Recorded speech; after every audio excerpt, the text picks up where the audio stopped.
welcome to another edition of the Umoja Circle. My name is Keith Smokey Johnson, and for those of you who are new to the show, the purpose of the Umoja Circle is to correct errors where errors are found and to introduce facts where you'll find that so many people here in America and maybe throughout the world are working on fiction when it comes to who we are as people of African descent. A lot of the topics that, like today, I'm going to talk about. Well, with all the stuff that you've been seeing on social media, with all the issues where black people are just for being in a certain locale, police are being called on them. All these ridiculous things where white Americans, for some reason, think they have the right to dictate where we are or why we are at a certain place in our day-to-day life, and they have the right to call police on us. And for many people, it seems that this is constantly kind of ridiculous and overblown, and in so many of these individual actions.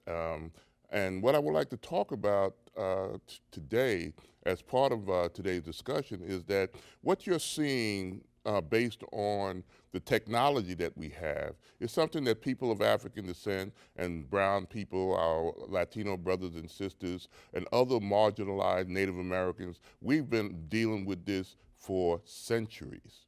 It's just that the technology today allow those who of the majority population, who for a large portion of those centuries had these privileges. When you hear people talk about, there's a lot of misconception when you hear people of African descent or other people talk about white privilege.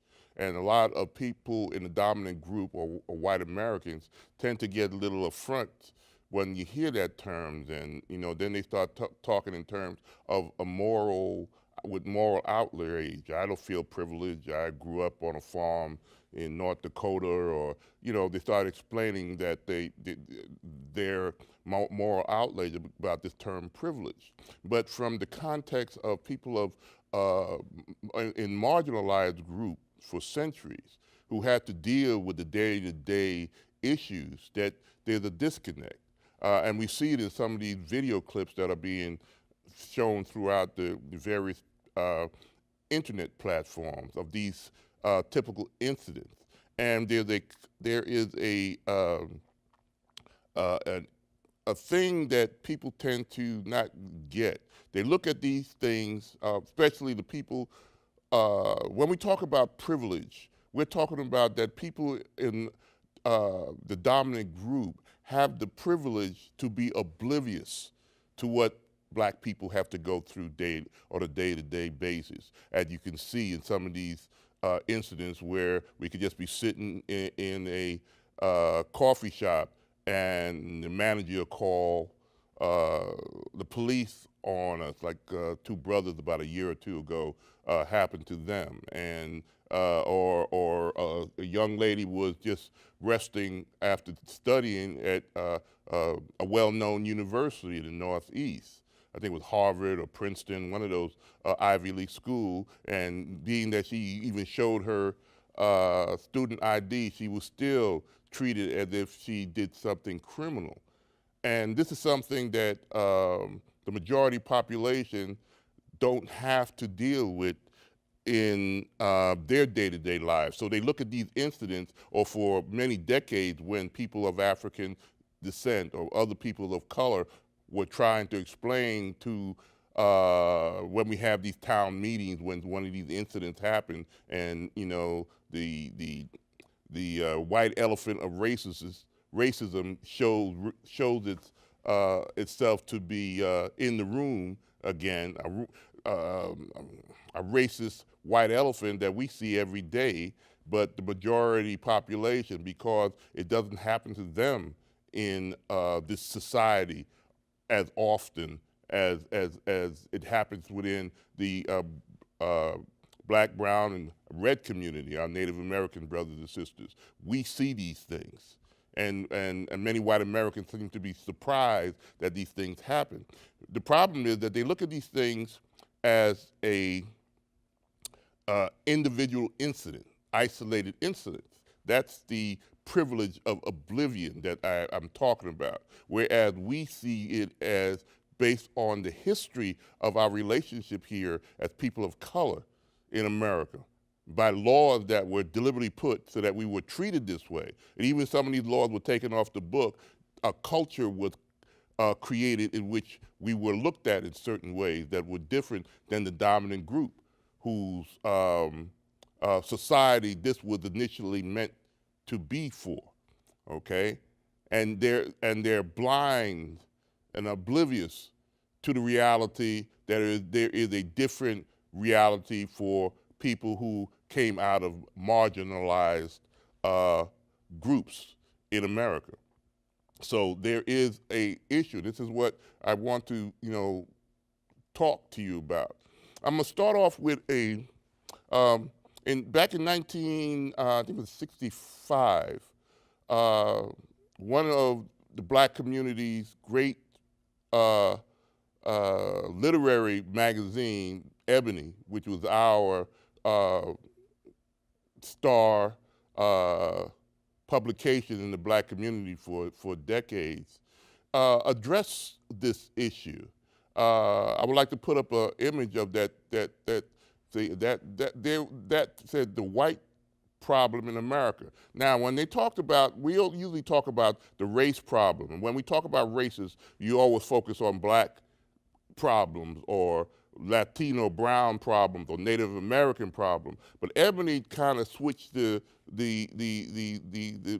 the switch on this one. And they said the white problem in America. And they asked, the next image is of a gentleman, one of my favorite writers when it comes to social issues and the issues of racism, Brother James Baldwin. To me, he's one of the greatest American writers when it comes to talking about issues of race in America. This brother's writing is read all around the world. And he was asked by Ebony to write a essay on the problem, this thing called the white problem, or what we would call today white privilege, and the problem it caused, not just for black people and how white Americans view us, but how it affects white Americans in their interactions with us, because they were brought up to be oblivious to the race issue in America. And when they run head on into these racist actions that they unconsciously proliferate by their ignorance or their lack of knowledge of the race issue, and we tried to have these conversations, it's like we're talking to people who never had a clue of what's going on in America. And they wonder, and then we kept constantly hearing when these issues come up, when we have these isolated dialogues and act like each of these incidences were just random and, every now and then just like some kind of boil just flares up, okay? Not that this system is here every day functioning within our community. And the dominant group, or white Americans, even to this day, that was what, 54 years ago, if it was 1965. And I want to read an excerpt from what he had to say just to start this show. People who imagine that history flatters them, as it does indeed since they wrote it, and he's talking about white America, who wrote the history of this country, are impaled, and look how you put it, impaled on their history like a butterfly on a pin, and become incapable of seeing or changing themselves or their world. This is where it seems to me that the vast majority of white America find themselves, impaled on their myth. They are dimly or vividly aware that the history they have fed themselves for hundreds of years is mainly a lie, but they do not know how to release themselves from being pinned to that mythological history. And as long as they are conditioned to believe in that lie, that it was manifest destiny that brought the white Europeans across this continent, that some God divine, not that they killed and took land from Native Americans, not that states like Texas and Colorado, Mexico, New Mexico used to be part of Mexico, and we fought a illegitimate war established by President Polk to steal this land, which was northern Mexico. The land that people today are looked at as a threat, and people want to build a wall. But we got this history that even we, as people of African descent, when we were little kids, were taught. This history when we celebrate Thanksgiving, or when we celebrate Columbus Day, that mythology of greatness when that man, Columbus, was a butcher. In fact, he was put in handcuffs, him and his brother, after the third voyage back here, and brought back in chains to Isabella and Ferdinand, because he lied to them. He was in cahoots with the Portuguese. He didn't tell them the truth about what happened all over here. You know, he kept some things away from them. But you're not taught that history. You just thought that Columbus discovered America. And that white exceptionalism that we are conditioned, that myth, that cultural myth that we are conditioned to have to accept when we start school as black people.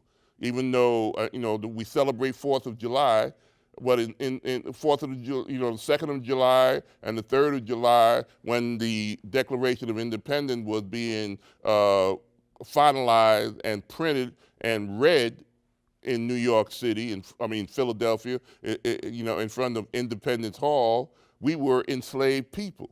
And as Frederick Douglass said in one of his famous speeches, what does the 4th of July mean to me?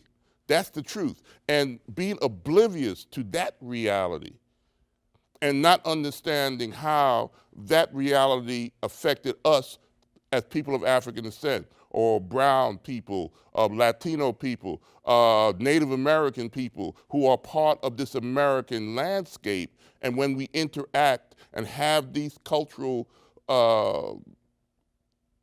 treatments that reflects racism, and when we try to have a dialogue where we're talking past each other, because there's two different realities. I think I have a definition up there about what is a cultural myth. A cultural myth is used to organize people within that culture, white Americans. It organizes a people's perception of themselves. We call that white supremacy, because white is always right, as the saying goes. It gives people within a particular culture an imagined sense of destiny, like I talked about. It's our right to take land from those heathens we call Native Americans. It's our manifest destiny, or white man's burden, which was an actual term that was used to colonize the West Indies and India and all these other things by the European whites, and the Germans, and when they, cut up Africa. That cultural myth, and Malcolm called it the established order logic. The logic of the dominant group to justify their actions, which ignored the other groups who were affected by those actions. And when that other group talks about the effects of those actions of the group that dominate the society, the hegemony, as it's called, then their actions and their complaints have been ignored, then that's where problems come up. And when you are taught these things, when you are conditioned to believe a certain way, because that culture, that culture that develops. There's a saying that I like to use in this show that I got from a black psychologist who tried to explain how a culture is developed, because the psychology of the people is passed down culturally the same way DNA is passed down biologically. It's passed on from generation to generation to generation. And if the information that is people think and use to explain their world is false, then your actions are going to be distorted. There's a distorted relationship that still needs to be discussed. When you go to a psychiatrist, when you have issues, say, with in a relationship, with a man has a problem with his wife, and you'll go to a counselor, you have to go back into the history of your relationship and find where y'all diverge from that once loving couple to the ones that are having these conflicts, 10 years later. But we've been having these conflicts in perception and perspective for generations. People of African descent have been in English America. Now, we've been in the North America from enslavement, as long as Europeans have been bringing us over here in 1500s. But English America, that part of America of this country that was established, say in 1619 in Virginia, to this day is what developed into the United States of America. From colonial times to this day, we have been part of this land as African American.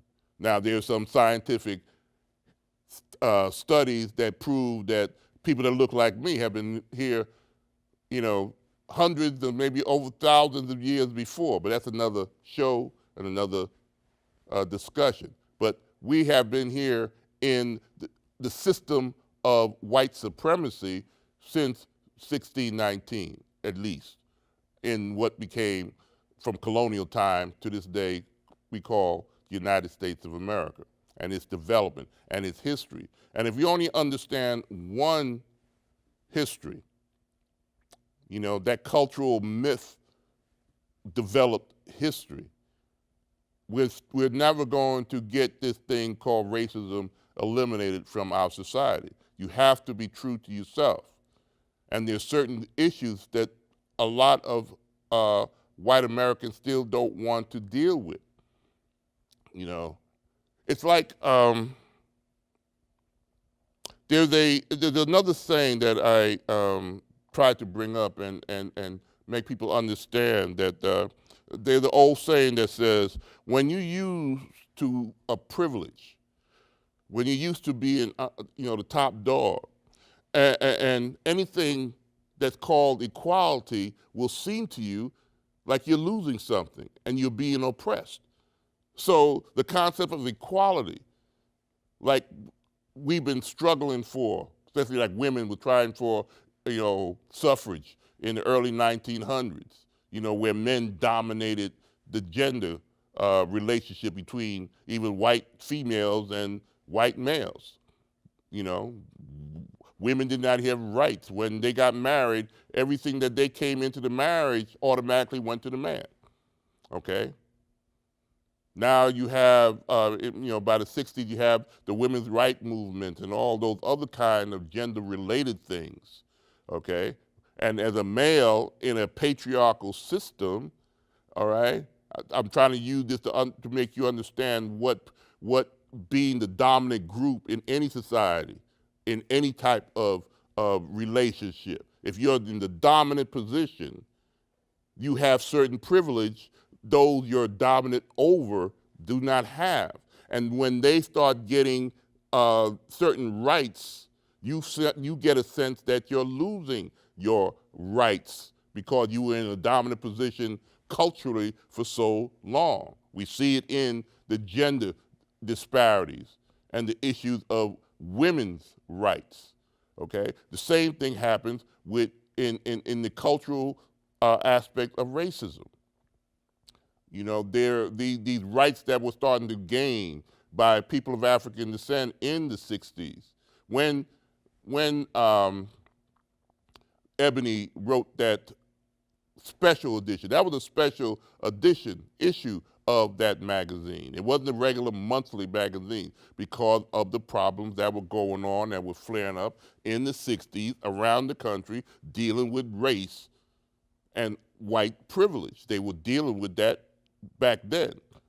You know, it's always been around, but by the 60s with the civil rights movement that started back in the 50s, you know, in Montgomery and with Martin Luther King and the organizing against that bus company, that civil rights movement was bringing up a lot of these topics about race in America.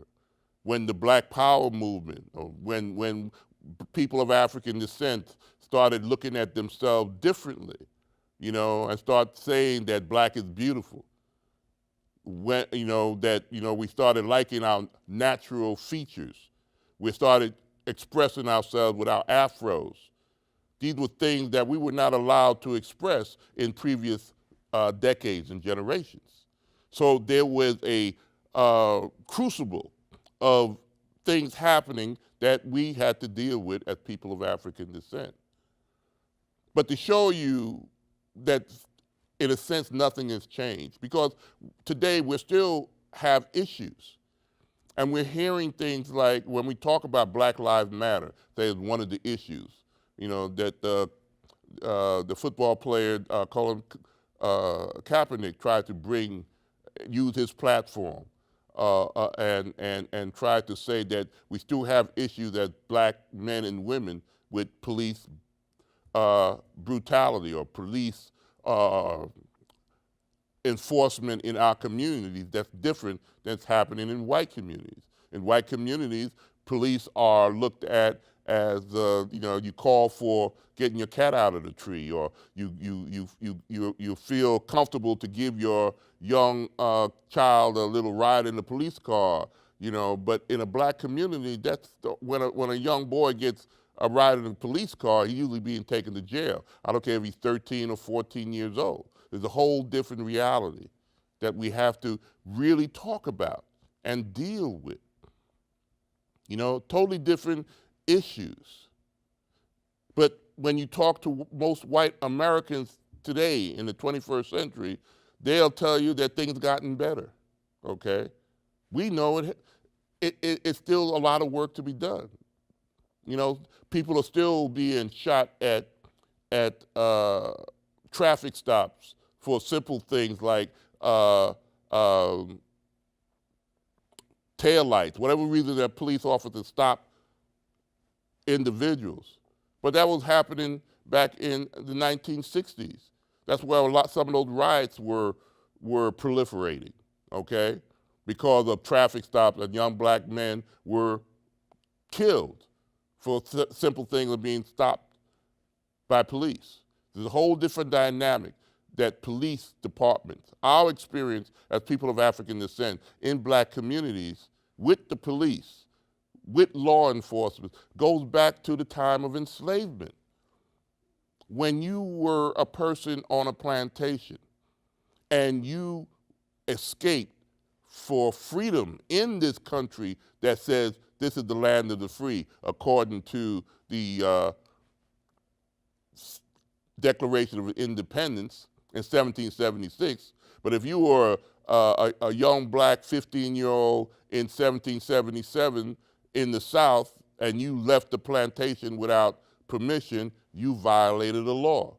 If you ran away to try to find your freedom, you were pursued by law enforcement.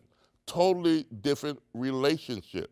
And there's a certain image, there's a certain concept that, you know, white privilege allowed you to do, to say, how you treat those people, where you could go, whether you could sell them a product. If you are a person who owns a store in a town in the 1700s or the 1800s, you have the right to control the behavior or how a black person enter, whether you'll serve him, When you're conditioned to think that way about people that look like me, and you pass that down from generation to generation, even to this day, whether you know it or not, consciously or unconsciously, you are going to look at us as you having the right to call the police on us today because you decided that we don't belong there.